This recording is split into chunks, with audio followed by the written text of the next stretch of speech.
Hero Nitin ఈ పేరుకి పరిచయం అవసరం లేదు. జయం మూవీతో తెలుగు ఇండస్ట్రీకి ఎంట్రీ ఇచ్చి తన చక్కని నటనతో ఎంతో మంది అభిమానాన్ని సంపాదించుకున్నారు నితిన్.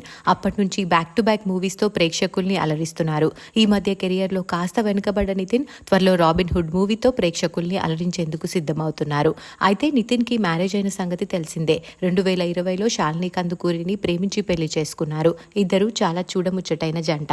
శాలిని కూడా సోషల్ మీడియాలో యాక్టివ్గా ఉంటూ తమకి సంబంధించిన బెస్ట్ మూమెంట్స్ అన్ని ఎప్పటికప్పుడు షేర్ చేస్తూ ఉంటారు. అయితే రీసెంట్గానే ఈ కపుల్ పండంటి మగబిడ్డకి జన్మనిచ్చిన సంగతి తెలిసిందే. శాలిని రీసెంట్గా తన ప్రెగ్నెన్సీ జర్నీకి సంబంధించి ఫస్ట్ ఫొటోస్ కొన్ని షేర్ చేసుకున్నారు. వాటిలో మెటర్నిటీ ఫోటోషూట్కి సంబంధించిన ఫొటోస్ అయితే చాలా చూడముచ్చటగా ఉన్నాయి. ఆ ఫొటోస్ చూసిన వారు క్యూట్ కపుల్ అండ్ కంగ్రాచులేషన్స్ అంటూ కామెంట్స్ పెడుతున్నారు. శాలిని కందుకూరి షేర్ చేసిన బ్యూటిఫుల్ మెటర్నిటీ ఫోటోషూట్కి సంబంధించి కొన్ని బ్యూటిఫుల్ ఫొటోస్ని మనం ఈ వీడియోలో చూసేద్దాం.